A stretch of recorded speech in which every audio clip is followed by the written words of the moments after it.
গত বছর আগস্ট মাসে জুলাই গণ অভ্যুত্থানের শক্তি বলে আমরা অন্তর্বর্তী সরকার গঠন করেছিলাম। এরপর আমরা এখন আমাদের মেয়াদে একটি অত্যন্ত গুরুত্বপূর্ণ সন্ধিক্ষণে উপনীত হয়েছি।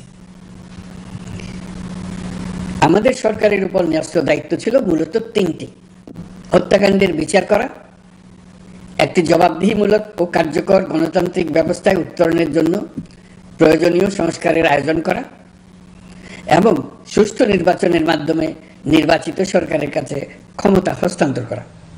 আমরা জুলাই গণ অভ্যুত্থানকালে তৎকালীন ফ্যাসিস্ট সরকারের নির্দেশে সংগঠিত হত্যাকাণ্ডের বিচার কাজ এগিয়ে নিয়ে যাচ্ছি। এই বিচারের উদ্দেশ্যে গঠিত আন্তর্জাতিক অপরাধ ট্রাইব্যুনাল তাদের প্রথম রায় শীঘ্রই দিতে যাচ্ছে। ট্রাইব্যুনালে আরও কয়েকটি মামলার বিচার চূড়ান্ত পর্যায়ে রয়েছে। সাধারণ ফৌজদারি আদালতগুলোতেও জুলাই হত্যাকাণ্ড সম্পর্কিত কিছু বিচার কাজ শুরু হয়েছে। আমরা একই সাথে দেশের ইতিহাসে প্রথমবারের মতো গুমের মতো নৃশংস অপরাধের বিচার কাজ শুরু করেছি। আমি আনন্দের সঙ্গে আপনাদের জানাতে চাই যে সংস্কারের ক্ষেত্রেও আমরা ব্যাপক অগ্রগতি অর্জন করেছি। অন্তর্বর্তী সরকার নিজ উদ্যোগে বা বিভিন্ন সংস্কার কমিশনের প্রস্তাবের ভিত্তিতে অনেক গুরুত্বপূর্ণ সংস্কারের কাজ সম্পন্ন করেছে। কিছু প্রস্তাবিত সংস্কারের কাজ এখনো চলমান আছে। অধ্যাদেশের মাধ্যমে বা বিদ্যমান আইন সংশোধন করে বিচার বিভাগের স্বাধীনতা, বিচার ব্যবস্থাপনা, আর্থিক খাতে স্বচ্ছতা, প্রাতিষ্ঠানিক সক্ষমতা বৃদ্ধি, ডিজিটালাইজেশন সম্প্রসারণ ও দুর্নীতি প্রতিরোধে বিভিন্ন সংস্কার সম্পন্ন করা হয়েছে। ভবিষ্যতে সুশাসনের জন্য এসব সংস্কার বড় ভূমিকা রাখবে বলে আমরা মনে করি। আশা করি আগামী নির্বাচিত সরকার সংসদে আলাপ আলোচনার মাধ্যমে এইসব সংস্কার গ্রহণ করবে। আমাদের আরেকটি গুরুদায়িত্ব হচ্ছে সুষ্ঠু নির্বাচন অনুষ্ঠান। আমি ঘোষণা করেছি যে আগামী ফেব্রুয়ারির প্রথমার্ধে জাতীয় সংসদ নির্বাচন অনুষ্ঠিত হতে যাচ্ছে। এই নির্বাচন উৎসব মুখর, অংশগ্রহণমূলক ও সুষ্ঠুভাবে অনুষ্ঠানের জন্য আমরা সব প্রস্তুতি গ্রহণ করছি। আমাদের উপর অর্পিত দায়িত্ব আমরা সঠিকভাবে পালন করার জন্য সর্বাত্মক চেষ্টা করে যাচ্ছি। প্রিয় দেশবাসী, রাষ্ট্র কাঠামো সংস্কারের প্রস্তাব তৈরির লক্ষ্যে জাতীয় ঐকমত্য কমিশন নিরলসভাবে গত প্রায় 9 মাস ধরে কাজ করেছে। এই সময় কমিশন জুলাই গণ অভ্যুত্থানে অংশগ্রহণকারী রাজনৈতিক দলের প্রতিনিধিদের সঙ্গে দীর্ঘ আলাপ আলোচনা করেছে। অত্যন্ত সৌহার্দ্যপূর্ণ পরিবেশে ধৈর্য সহকারে রাজনৈতিক দলগুলো কমিশন কর্তৃক উত্থাপিত বিভিন্ন সংস্কার প্রস্তাব নিয়ে যুক্তিতর্ক উপস্থাপন করেছেন। মতের পার্থক্য থাকলেও তা কমিয়ে আনার চেষ্টা করেছেন। অনেক বিষয়ে ঐকমত্যে আসতে পেরেছেন। দেশবাসী সরাসরি সম্প্রচারের মাধ্যমে এই পুরো কার্যক্রম দেখতে পেরেছেন। এটি বাংলাদেশের রাজনীতির ক্ষেত্রে তো বটেই, পৃথিবীর অনেক দেশের জন্য এক অভূতপূর্ব ঘটনা। এটি ভবিষ্যৎ রাজনীতির জন্য আশাব্যঞ্জক। আমি ঐকমত্য কমিশনের সদস্যদের এবং রাজনৈতিক দলগুলোর নেতৃবৃন্দকে গণতান্ত্রিক চর্চার এই অসাধারণ আয়োজনকে সফল করার জন্য আবারও আন্তরিক ধন্যবাদ জানাচ্ছি। ঐকমত্য কমিশনের প্রণীত জুলাই সনদে সংবিধান বিষয়ক 30টি গুরুত্বপূর্ণ সংস্কার প্রস্তাবে রাজনৈতিক দলগুলোর মধ্যে ঐকমত্য তৈরি হয়েছে। এটি একটি ঐতিহাসিক অর্জন। কিছু প্রস্তাবে সামান্য ভিন্নমত আছে, বাকি অল্প কিছু প্রস্তাবে আপাতদৃষ্টে মনে হয় অনেক দূরত্ব আছে, যা গণতান্ত্রিক প্রক্রিয়ায় অস্বাভাবিক কিছু না। তবে খতিয়ে দেখলে দেখা যায় যে এইসব প্রস্তাবগুলোর ক্ষেত্রেও আসলে মতভিন্নতা খুব গভীর নয়। কেউ সংস্কারটা সংবিধানে করতে চেয়েছেন, কেউ আইনের মাধ্যমে করতে চেয়েছেন, কিন্তু সংস্কারের প্রয়োজনীয়তা, নীতি ও লক্ষ্য নিয়ে কারো মধ্যে মতভেদ নেই। কাজেই রাজনৈতিক দলগুলোর প্রকাশ্য বক্তব্য যতখানি পরস্পর বিরোধী অবস্থানে আছে বলে মনে হয়, জুলাই সনদ সঠিকভাবে বিশ্লেষণ করলে ততখানি মত পার্থক্য দেখা যায় না। এটি আমাদের অনন্য অর্জন। এতে জাতি এগিয়ে যেতে সাহসী হয়। এসব বিবেচনায় রেখে এবং রাজনৈতিক দলগুলো কর্তৃক স্বাক্ষরিত জুলাই সনদকে মূল দলিল হিসেবে ধরে নিয়ে অন্তর্বর্তী সরকার আজকের উপদেষ্টা মণ্ডলীর সভায় জুলাই জাতীয় সনদ সংবিধান সংস্কার বাস্তবায়ন আদেশ 2025 অনুমোদন করেছে। এটা বিরাট খবর। প্রয়োজনীয় স্বাক্ষর শেষে এটি ইতিমধ্যে গেজেট নোটিফিকেশন করার পর্যায়ে পৌঁছে গেছে। জুলাই সনদ বাস্তবায়নের লক্ষ্যে এই আদেশে আমরা গুরুত্বপূর্ণ কিছু বিধান গ্রহণ করেছি। এর মধ্যে রয়েছে সনদের সংবিধান বিষয়ক সংস্কার প্রস্তাবনার উপর গণভোট অনুষ্ঠান এবং পরবর্তী সময়ে সংবিধান সংস্কার পরিষদ গঠনের সিদ্ধান্ত। আমরা সকল বিষয় বিবেচনা করে সিদ্ধান্ত নিয়েছি যে আগামী জাতীয় সংসদ নির্বাচনের দিনেই গণভোটের আয়োজন করা হবে, অর্থাৎ জাতীয় নির্বাচনের মতো গণভোটও ফেব্রুয়ারির প্রথমার্ধে একই দিনে অনুষ্ঠিত হবে। এতে সংস্কারের লক্ষ্য কোনোভাবে বাধাগ্রস্ত হবে না। নির্বাচন আরো উৎসবমুখর ও সাশ্রয়ী হবে।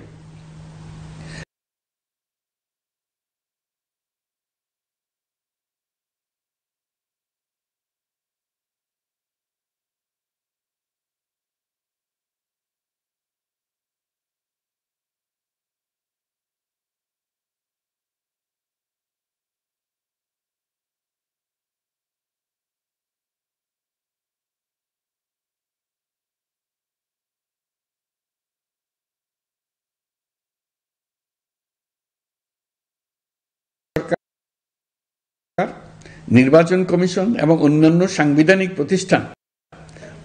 সাংবিধানিক প্রতিষ্ঠান জুলাই সনদে বর্ণিত প্রক্রিয়ার আলোকে গঠন করা হবে। খ, আগামী সংসদ হবে 2 কক্ষ বিশিষ্ট। জাতীয় সংসদ নির্বাচনে দলগুলোর প্রাপ্ত ভোটের অনুপাতে 100 জন সদস্য বিশিষ্ট একটি উচ্চকক্ষ গঠিত হবে এবং সংবিধান সংশোধন করতে হলে উচ্চকক্ষের সংখ্যাগরিষ্ঠ সদস্যের অনুমোদন দরকার হবে। গ, সংসদে নারীর প্রতিনিধি বৃদ্ধি, বিরোধী দল থেকে ডেপুটি স্পিকার ও সংসদীয় কমিটির সভাপতি নির্বাচন, প্রধানমন্ত্রীর মেয়াদ সীমিতকরণ, রাষ্ট্রপতির ক্ষমতা বৃদ্ধি, মৌলিক অধিকার সম্প্রসারণ, বিচার বিভাগের স্বাধীনতা ও স্থানীয় সরকার সহ বিভিন্ন বিষয়ে যে 30টি প্রস্তাবে জুলাই জাতীয় সনদে রাজনৈতিক দলগুলোর ঐকমত্য হয়েছে সেগুলো বাস্তবায়নে আগামী নির্বাচনে বিজয়ী দলগুলো বাধ্য থাকবে। ঘ, জুলাই সনদে বর্ণিত অন্যান্য সংস্কার রাজনৈতিক দলগুলোর প্রতিশ্রুতি অনুসারে বাস্তবায়ন করা হবে। গণভোটের দিন এই 4টি বিষয়ের উপর একটি মাত্র প্রশ্নে আপনি হ্যাঁ বা না ভোট দিয়ে আপনার মতামত জানাবেন। গণভোটের সংখ্যাগরিষ্ঠ ভোট হ্যাঁ সূচক হলে আগামী সংসদ নির্বাচনে নির্বাচিত প্রতিনিধি নিয়ে একটি সংবিধান সংস্কার পরিষদ গঠিত হবে।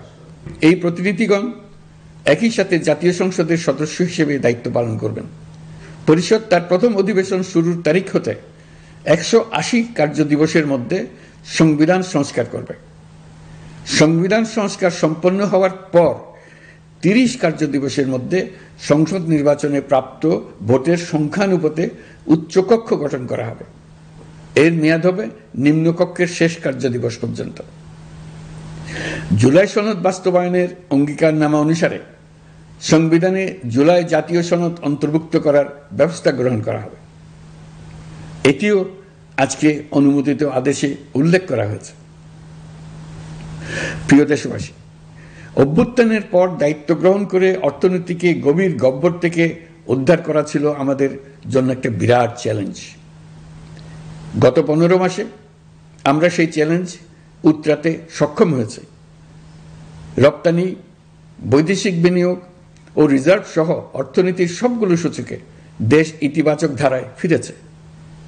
লুট হয়ে যাওয়া ব্যাংকিং খাত ইতিমধ্যে ঘুরে দাঁড়িয়েছে। মানুষের আস্থা ফিরে এসছে। ব্যাংকিং খাতকে আরো শক্তিশালী করতে নানামুখী পদক্ষেপ চলমান রয়েছে। অভ্যুত্থান পরবর্তী সময়ে বিভিন্ন দেশের বৈদেশিক বিনিয়োগ হ্রাস পেলেও বাংলাদেশে গণঅভ্যুত্থান পরবর্তী প্রথম বছরে বৈদেশিক প্রত্যক্ষ বিনিয়োগ অর্থাৎ এফডিআই 19.13% বৃদ্ধি পেয়েছে।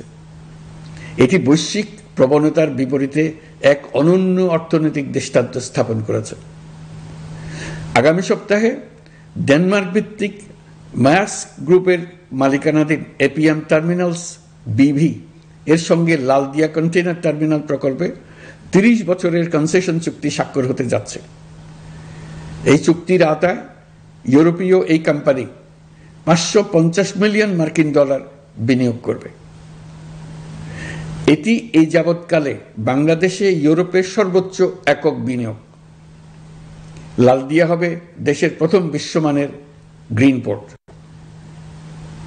প্রিয় দেশবাসী, প্রায় 1.5 যুগ ধরে আমাদের জনগণ ভোটাধিকার থেকে বঞ্চিত ছিলেন।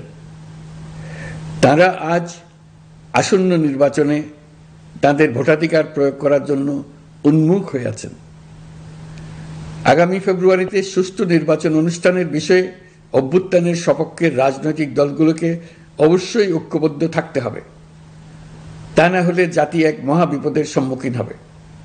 এই সম্পর্কে আমি আগেও একাধিকবার আমার আশঙ্কা প্রকাশ করেছি। ফ্যাসিবাদের বিরুদ্ধে 2024-এর জুলাইয়ে মৃত্যুর মুখোমুখি শির উঁচু করে দাঁড়িয়ে দেশবাসী যে ঐক্য গড়ে তুলেছিল, আমরা জীবিতরা যেন অল্প স্বল্প ভিন্নমত ও লঘু বিবাদে জড়িয়ে তার মর্যাদা ক্ষুণ্ণ না করি। 133 শিশু, শত শত তরুণ তরুণী, নারী পুরুষের মৃত্যু, হাজার হাজার মানুষের অঙ্গহানির যে আত্মত্যাগ, সেটিকে আমাদের সম্মান জানাতেই হবে।